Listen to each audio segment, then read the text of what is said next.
Standing still is an illusion. To remain upright on an uneven surface, the human body engages in a relentless, high-speed biomechanical negotiation. Clinical assessment relies on viewing postural stability as an active, continuous computation.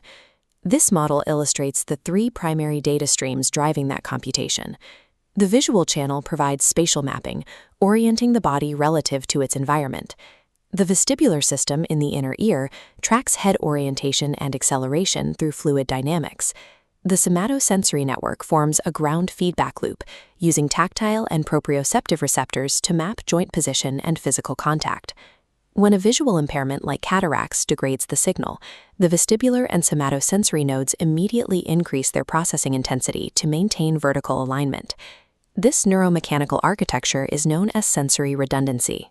Moving beyond generic balance exercises requires a clinical strategy that specifically targets this redundancy and its role in feed-forward control.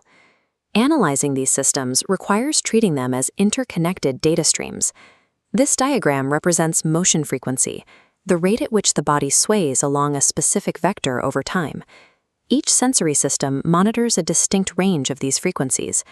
The visual system is tuned to detect specific frequencies of motion relative to the horizon. If visual data degrades, the vestibular and proprioceptive channels scale up their processing within that overlapping bandwidth to maintain a steady output. This integration yields enhanced sensitivity, creating a higher resolution map of body kinematics. This high-resolution mapping is required for navigating unpredictable environments, where the center of mass must be managed with extreme precision. Redundancy provides the foundational architecture necessary for high-fidelity environmental navigation. Relying on balance as a purely reactive mechanism, responding to a fall as it happens, is a clinical limitation. We can contrast reactive feedback loops against proactive feed-forward mechanisms. The feed-forward sequence relies on the redundant sensor network to prepare the body for movement. Through shared information, the system detects the initiation of an external force or an internal movement plan. During combined anticipation, the brain synthesizes these overlapping signals to model the physics of the impending movement. This enables pre-actuation, where signals fire to adjust musculature prior to the actual execution of the movement. A patient simply preparing to lift their foot to step forward demonstrates this timing. Milliseconds before the foot breaks contact with the ground, signals fired down the spinal cord to engage the core and the stabilizing leg. Pre-actuation ensures the center of mass remains stable during the weight shift. This internal model allows the body to preempt the force of gravity before it can destabilize the frame. Because the balance network is redundant, isolated sensory deficits are often masked by compensatory systems during a standard evaluation. Systematic neutralization of these channels forces the central nervous system to reveal its specific weaknesses. Frameworks like the Clinical Test of Sensory Interaction and Balance, or the Sensory Organization Test, provide the structure for this systematic isolation. Closing the eyes terminates visual data, forcing the body to rely on its remaining channels. Standing the patient on an unstable foam pad scrambles proprioceptive feedback from the feet.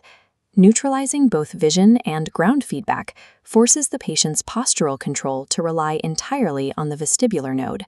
Mapping the functional capacity of each channel independently identifies the exact neurological point of sensory failure. Comprehensive assessment requires dismantling the sensory safety net to locate the specific tear in the network. Prescribing generic balance drills once a deficit is detected often yields limited results. Non-specific exercises allow the brain to continue leaning on its healthy compensating systems, failing to force the necessary neural adaptation. The clinical standard for addressing these failures is sensory reweighting. During these exercises, clinicians intentionally handicap the patient's dominant compensating senses.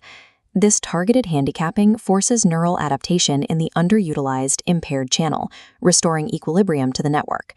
Effective reweighting restores the feed-forward predictive capabilities required for stability.